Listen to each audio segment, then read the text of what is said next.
How's it going, everybody? Welcome to the midnight pre-release of Dragons of Tarkir. My name is Nick Jensen. I will be doing some commentary for you today. I'm here at Gryphon Games and Comics in Fort Collins, Colorado. And after several grueling rounds, by several I mean 5, we are down to our final 2 undefeated players. We have Andrew Ohlschwager versus Will Magdziuk. Will, I apologize if I butchered your last name. The only reason I can pronounce Andrews in the first place is just because I know the guy. But we got both players shuffling up right now, so we're gonna be waiting on them for a couple minutes. I got a chance to play this pre-release a little bit and do as well as these 2 gentlemen. I know that both of them picked Ohlschwager, which I expected to be a very good faction coming into this. Not as good as it actually did. It performed very, very well and was pretty popular at our store. I myself ended up taking a Slumgar. The exploit mechanic is very, very fun. Can be difficult to use at times because it requires choices, but I definitely recommend it to anybody who hasn't tried it yet. So we got both our players checking out their starting hands. Let's see, we have Andrew, who is on the right, and we have Will, who's on the left. It looks like Will's gonna start us off, and he has a Zergo Bell Striker for us. And both these players quick to start shedding some blood. Andrew's gonna go to 18 after taking 2.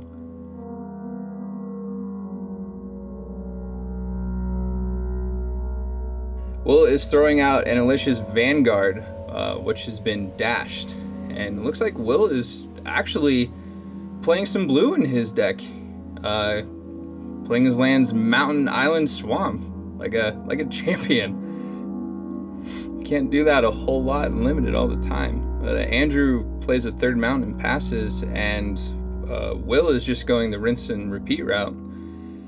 Throws down another dashed Vanguard, hits Andrew for another 5 damage.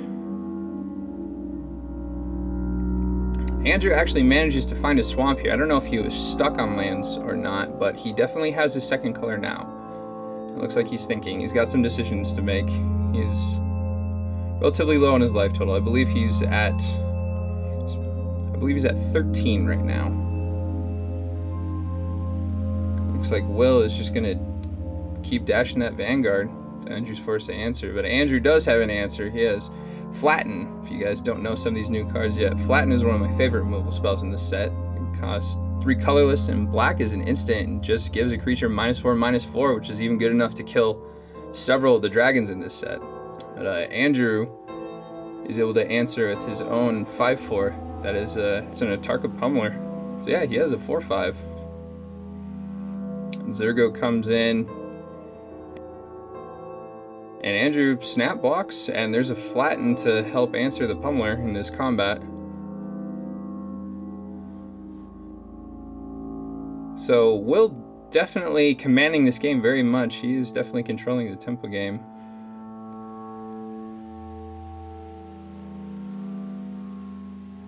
See, Andrew is setting out a dash sprinting Warbrute to hit for 5, and then a Ohlschwager Skirmisher to just a 2/2 bear, hold at the back line.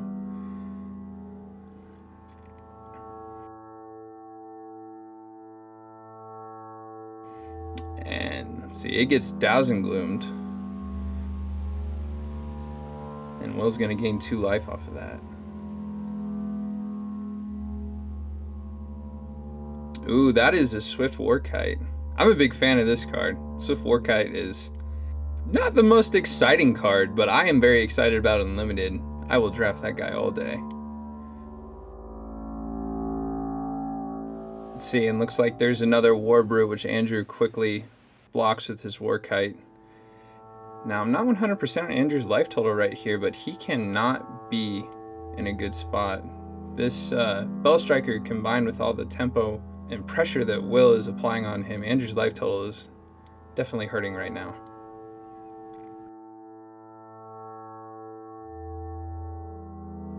Andrew sends his own sprinting Warbrute in for 5 and leaves up 2 Culligan skirmishers to block.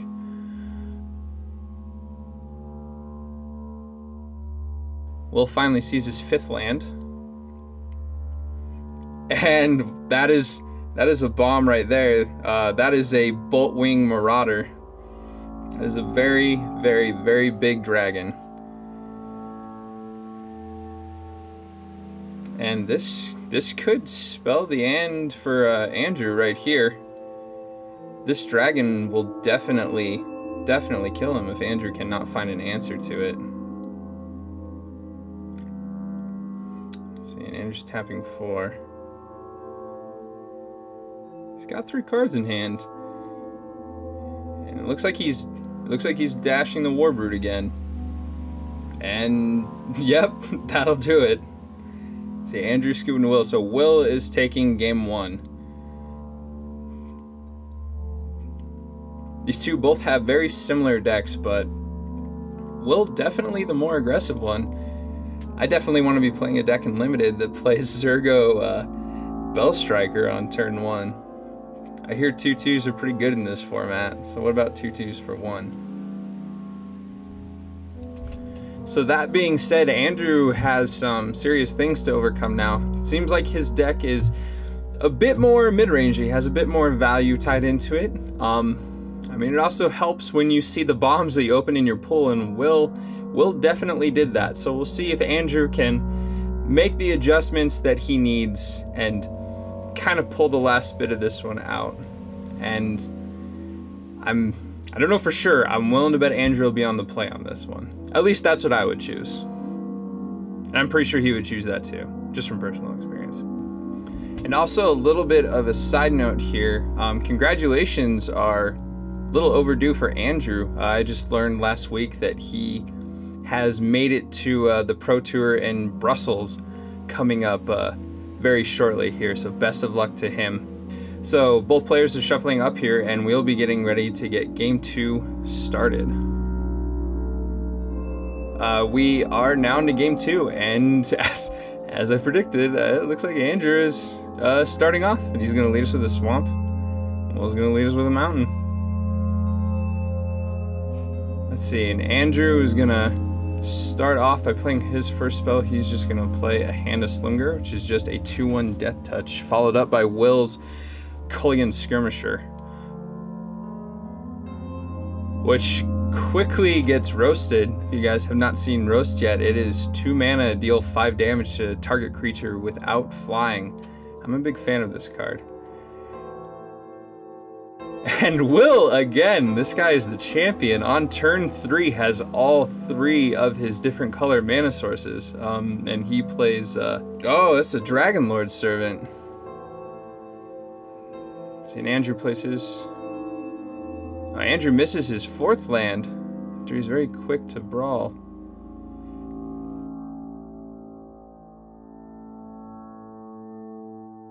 And wow, that is a turn 4 Boltwing Marauder. That is the second game that Will has seen his dragon. Oh, but it gets very, very quickly bathed in flame. This kind of seems a little opposite when you think about it. I feel like dragons would be immune to their own flames, but hey, what are you gonna do? So Will's gonna dash out his Vanguard again and smash at Andrew for 4. Should put Andrew at 16, with Will standing at 18.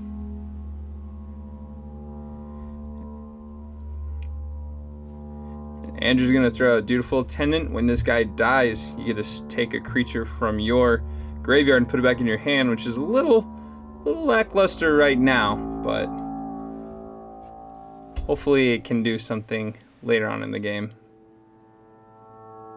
Assuming it doesn't die immediately to something. But Will, having an exciting turn 4, is thinking really hard about his next play, and it looks like he is just going to hard cast Alicia's Vanguard. So he has that is a 3/3 for 4. That is a hill giant, people. And Andrew's got something slightly better than a hill giant. That is an Orc Sure Shot. Andrews quickly passes. Will checking the sure shot. Yes. Yes, Will, that card is made things very awkward. And Nick is quickly ultimate priced. I feel like I would do that too. Work sure shot is actually one of the reasons for the games that I lost. The card is very, very solid in this limited format. It causes a lot of problems.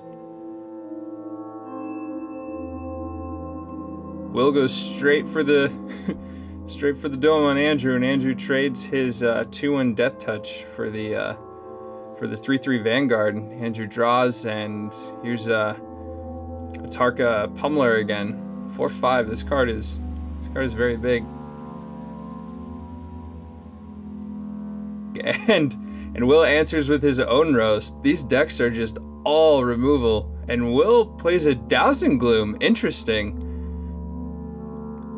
Yeah, he plays on the Attendant, so Andrew is going to get to pull a creature from his graveyard to his hand, and it looks like he puts the Tarka Pummeler back in. So essentially negating that roast, and he's just gonna put it right back out into play. That is huge.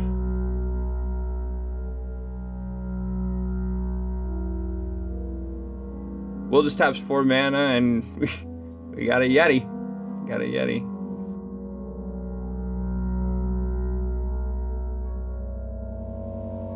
That is his second roast from Andrew. Andrew has 2 roasts. Followed by a Tasigur. So Andrew is sitting with 2 4/5s in play, while Will is sitting with a 1/3. It looks like 2 cards in hand after he draws here. He's gonna play a Zergo Bellstriker. Yeah, Andrew is definitely pulling the pieces together in this one. He is in a commanding spot. And he is very quick to smash in with those 4/5s. So Will not in the best spot. It looks like he's just electing to take 8 from this.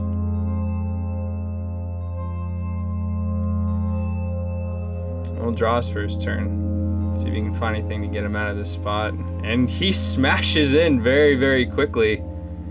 It says go. What kind of trick does he have? Andrew says, I'm going to attack you, and that is it. The draw did not pan out for Will there. So we are 1-1, and we are going to game 3 here in our final undefeated match. This is very exciting. So now that we are tied 1-1, it looks like Andrew was able to see some of his gas too. You know, double roast Tasigur. Looks like both these decks are sitting on very, very solid bombs and lots of removal. Andrew's figured out his game plan. Will's kind of on the back burner a little bit now. It seems like Will is a bit more aggressive with having cards like Zergo. If he can keep Andrew tempoed out, then Will can definitely take this game. But if Andrew finds a way to stabilize with his, you know, with his 4/5s and just super large sweeps of removal, Andrew could very well take this one. Here we go. Looks like we're at the start of game 3. And looks like Will's thinking pretty hard about if he's gonna keep this hand or not. It looks like he decides to, and he leaves it with the swamp and Andrew a mountain. Will throws down his mountain, Andrew throws down his swamp. It's almost like they're playing the same deck. And Andrew's gonna pull the trigger first, play a skirmisher. But Will is gonna answer back immediately with a dashed Vanguard, hit Andrew for 3, put him right to 17. Andrew's gonna go to his turn and send his guy into the red zone, putting Will at 18. Let's see, and who is this guy? Oh, Andrew's playing us a Hardened Berserker. See, it's just a 3/2, but it gives the option of your spells being a little bit cheaper, which currently with Andrew, I think being in the driver's seat, this is a pretty good card to have on board, making your spells cheaper.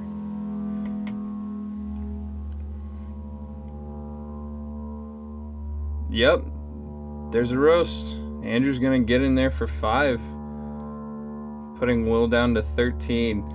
And again, I don't know how he does it. I need Will to teach me. I need Will to teach me these tricks. But again, he has all three of his colors. I must be building my mana bases wrong. And again, he has the Boltwing Marauder. See, when I remember when he did it on game 1, but we had a 4 and now a 5. And Andrew, with no fear at all, is sending the team. And Will says, I'm gonna block this 2/2 bear. I'm gonna block this Culligan Skirmisher. Andrew is playing, looks like a Butcher's Glee. This card has been a pretty solid powerhouse. For 2 colorless and a black, you can give target creature +3/+0 lifelink and regenerate. And Andrew follows up with a Mind Rod on Will. So Andrew in just a commanding spot right now. Will taking 5 from that last bash, I believe, puts him to 8. Andrew's trying to dash a War Brute for lethal. Instead, he's able to get in for just 7. Pretty sure that puts Will down to 1. And Will just playing lands right now.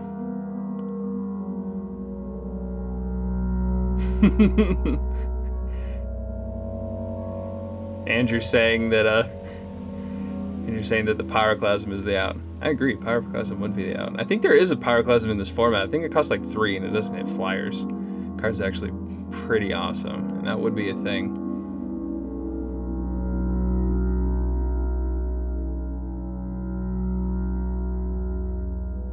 Is it Culligan Command? That's not...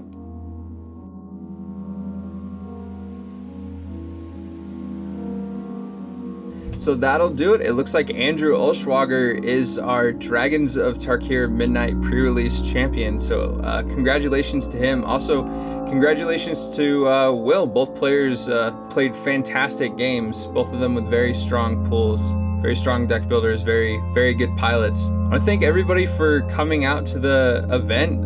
It's not easy to stay up until 5 in the morning. It certainly wasn't easy for me. So we thank you all for coming out. And we hope you're enjoying the set so far. Please leave comments with us. Tell us what cards you like, what you're excited about, what decks you played, what decks you wish you played, how you did, how you wish you did. So anyway, my name is Nick Jensen, and it is time for me to get out of here. And again, on behalf of Gryphon Games and Comics in Fort Collins, Colorado, we thank you, and you guys have a good rest of your night.